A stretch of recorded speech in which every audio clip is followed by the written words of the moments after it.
Perkenalkan diri, nama saya Weni Fadila dengan NPM 2251031032. Di sini saya akan menjelaskan mengenai profil perusahaan PT Gudang Garam Tbk. PT Gudang Garam Tbk didirikan pada tanggal 26 Juni 1958 yang saat ini memiliki status perusahaan perseroan terbatas. Dengan kode saham GGRM, perusahaan ini bergerak di bidang industri rokok dan memiliki kantor pusat di Jalan Semampir 2, Kediri 64121. Gudang Garam Tbk merupakan perusahaan yang bergerak dalam industri pembuatan rokok cengkeh atau dikenal dengan rokok kretek.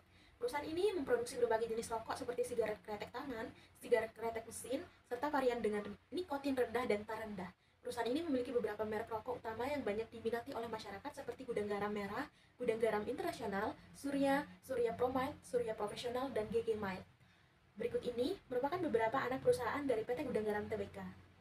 Overview kinerja keuangan komparatif. Pada laporan posisi keuangan PT Gudang Garam Tbk, aset 2022 mengalami penurunan daripada aset tahun 2021. Dapat dilihat nominalnya di tabel. Penyebab turunnya aset ini dikarenakan meningkatnya persediaan pada tahun 2022. Lalu liabilitasnya terlihat meningkat sedikit pada tahun 2022 karena naiknya utang cukai PPN dan pajak rokok yang harus dibayarkan pada tahun 2022. Selanjutnya, terlihat ekuitasnya mengalami penurunan pada tahun 2022 karena menurunnya saldo laba yang belum dicadangkan. Selanjutnya, ada penilaian kinerja dengan analisis rasio. Yang pertama ada rasio likuiditas menggunakan current ratio. Dapat diketahui rata nilainya pada tahun 2020 sampai tahun 2022 sebesar 230%. Artinya, berada dalam rata-rata industri yaitu 200%. Dan kinerjanya ini termasuk baik. Sehingga hal ini menggambarkan bahwa PT Gudang Garam Tbk dapat berkemampuan dalam menyelesaikan kewajiban jangka pendek saat jatuh tempo menggunakan kas yang tersedia. Yang kedua ada rasio profitabilitas menggunakan return on asset. Dapat diketahui rata nilainya tahun 2020 sampai tahun 2022 sebesar 6,3%. Artinya masih berada dalam rata-rata industri yaitu 5%. Dan kinerjanya ini termasuk cukup baik. Hal ini menggambarkan bahwa PT Gudang Garam Tbk cukup berkemampuan dalam mendaya gunakan aset yang dimiliki dengan cukup. Yang ketiga ada rasio aktivitas menggunakan total aset turnover. Dapat diketahui nilai rata tahun 2020 sampai tahun 2022 sebesar 1,40 kali.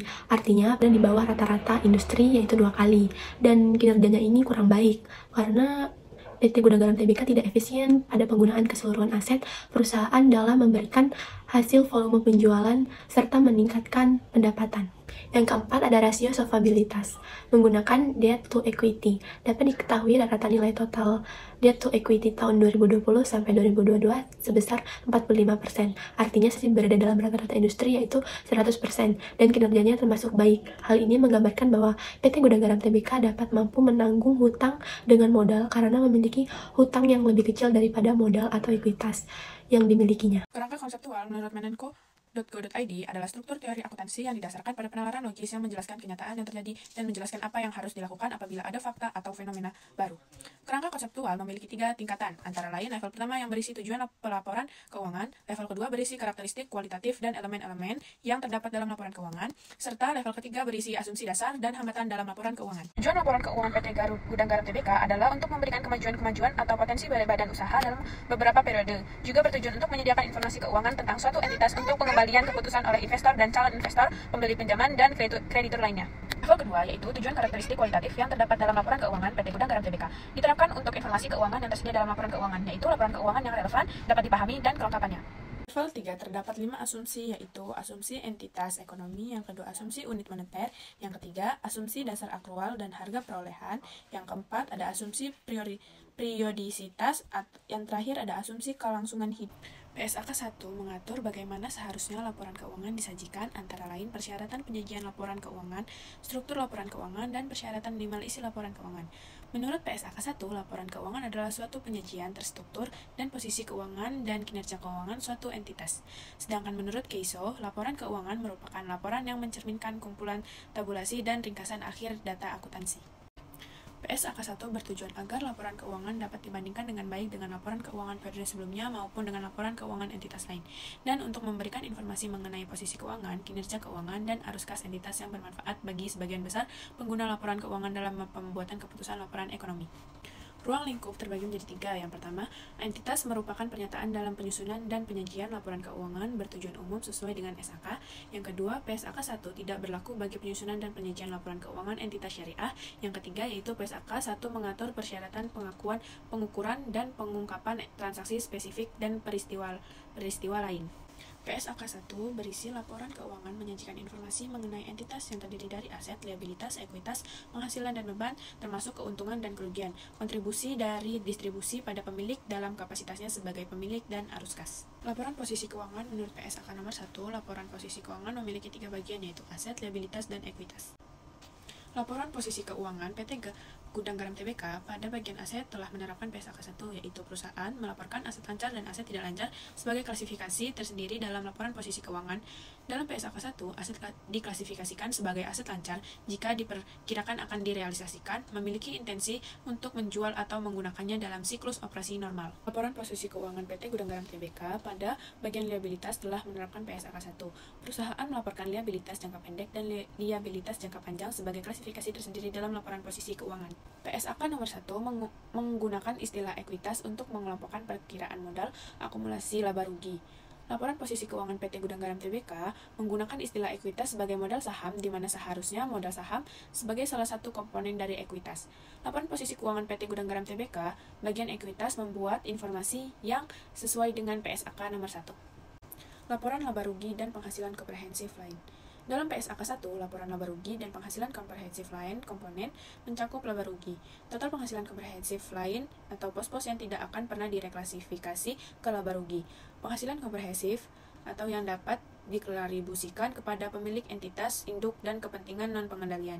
PT Gudang Garam Tbk telah menyajikan bagian-bagian dengan menerapkan yang sesuai dalam penjelasan PSAK nomor 1 mengenai komponen yang harus disajikan dalam laporan laba rugi dan penghasilan komprehensif lain, yaitu pendapatan, beban keuangan, beban pajak, serta pos-pos penghasilan komprehensif lain. Laporan perubahan ekuitas.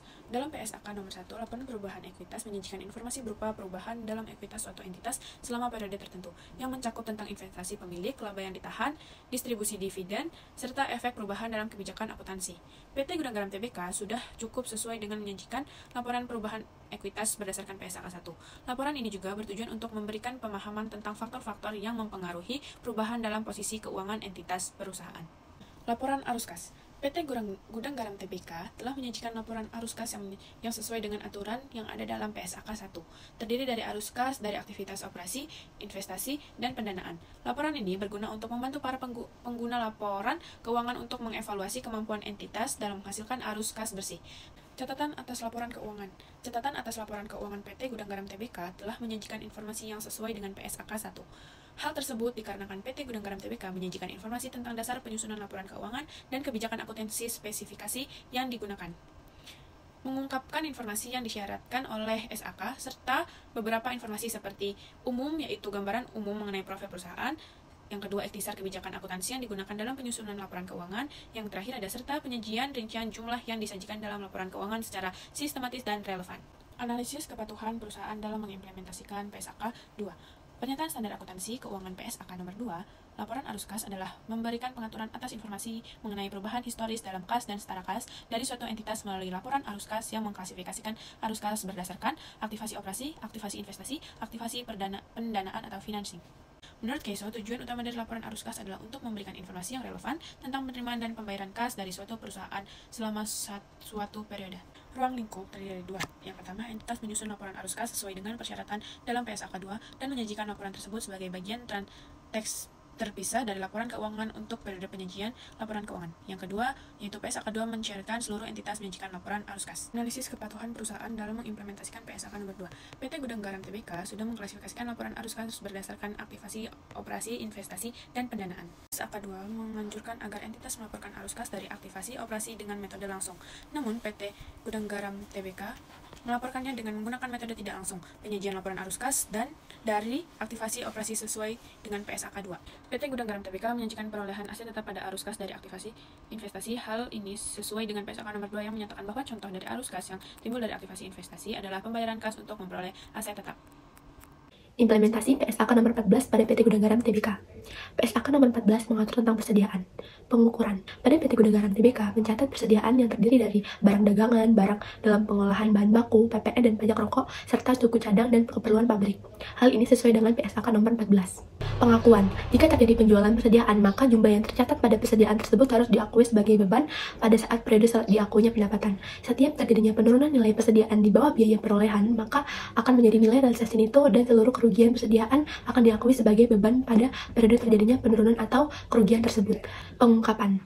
PT Gudang Garam Tbk pada tanggal 31 Desember 2022, seluruh persediaan diasumsikan terhadap resiko kebakaran, pencurian, huru-hara, penjarahan, dan bencana alam dengan total pertanggungjawaban sebesar 46 juta sekian. Berikut persediaan yang disajikan dalam laporan posisi keuangan. Kesimpulan.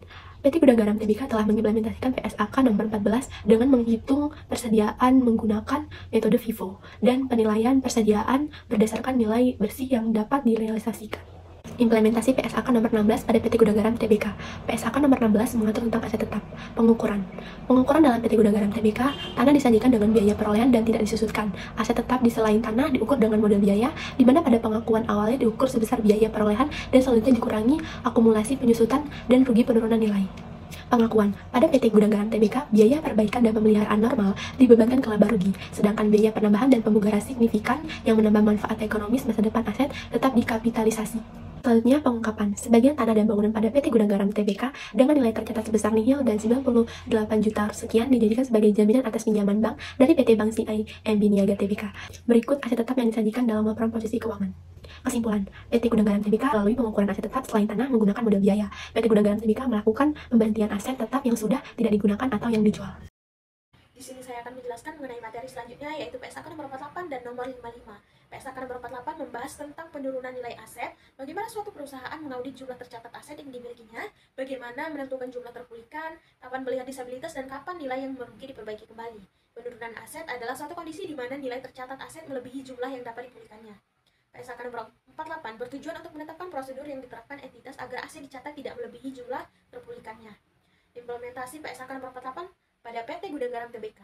Pengukuran berdasarkan pasal 18 PSAK nomor 48, jumlah terpulihkan adalah nilai yang lebih tinggi dari nilai wajar aset atau unit uang, dikurangi biaya untuk menjual dan nilainya digunakan.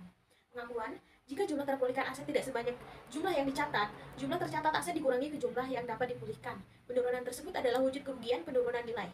Pengungkapan, jumlah penurunan nilai aset perusahaan diakui dalam laporan laba rugi suatu periode dan pada laporan laba rugi komprehensif lain, di dalamnya harus mencakup rugi penurunan nilai aset perusahaan.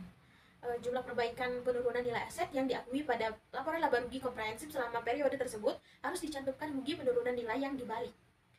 Jumlah rugi penurunan nilai aset yang mengalami revaluasi diakui atau dicatat dalam laporan penghasilan komprehensif lain pada periode tersebut. Jumlah pada pembalikan penurunan nilai aset yang direvaluasi diakui atau dicatat dalam laporan penghasilan komprehensif lain pada periode tersebut. Penyajian. Berikut ini penyajian PSAK nomor 48 pada laporan keuangan. Kesimpulannya, PT Gudang Garam Tbk telah melakukan penerapan penurunan nilai pada aset tetapnya dan telah sesuai dengan PSAK nomor 48 yang telah berlaku. Perusahaan melakukan uji penurunan nilai pada setiap akhir periode pelaporan dan menunjukkan tidak teridentifikasinya terjadi penurunan dengan membandingkan nilai wajar dengan nilai buku atau nilai tercatatnya. Kemudian ada PSAK nomor 55 yang membahas tentang pengakuan dan pengukuran instrumen keuangan terkait dengan aset keuangan, kewajiban keuangan, dan kontrak pembelian dan penjualan item non-keuangan dengan memberikan definisi dan karakteristik terhadap kategori. PSAK nomor 55 bertujuan untuk mengatur tentang prinsip pengakuan dan pengukuran aset keuangan, liabilitas keuangan, dan kontrak pembelian atau penjualan item non-keuangan. Implementasi PSAK nomor 55 pada PT Gudang Garam Tbk. Pengakuan awal, entitas mengakui aset keuangan atau liabilitas keuangan dalam laporan posisi keuangan jika entitas tersebut menjadi salah satu pihak dalam ketentuan pada kontrak instrumen. Penghentian pengakuan liabilitas keuangan. Dalam laporan keuangan konsolidasi yang diterapkan pada level konsolidasi. Dengan demikian, entitas pertama mengonsolidasikan seluruh laporan entitas anak dan selanjutnya menerapkan pada konsolidasi kelompok usaha. Pengukuran selanjutnya aset keuangan. Pernyataan ini mengklasifikasikan aset keuangan dalam 4 kategori, yaitu yang pertama aset keuangan yang diukur pada nilai wajar melalui laba rugi, yang kedua investasi dimiliki hingga jatuh tempo, yang ketiga pinjaman yang diberikan atau piutang, dan yang keempat adalah aset keuangan tersedia untuk dijual. Pengakuan selanjutnya, liabilitas keuangan. Setelah pengakuan awal, entitas mengukur seluruh liabilitas keuangan pada biaya perolehan diamortisasi dengan menggunakan metode suku bunga efektif. Penyajian, berikut ini penyajian PSAK nomor 55 pada laporan keuangan. Kesimpulannya, pada pengakuan awal, aset keuangan dikelompokkan sebagai pengukuran pada biaya diperoleh diamortisasi, nilai wajar melalui penghasilan komprehensif lain. Aset keuangan tidak direklasifikasi setelah pengakuan awalnya kecuali jika perseroan dan entitas anak mengubah model bisnisnya dalam mengelola aset keuangan. Liabilitas keuangan diklasifikasikan sebagai pengukuran pada biaya perolehan diamortisasi atau FVPL.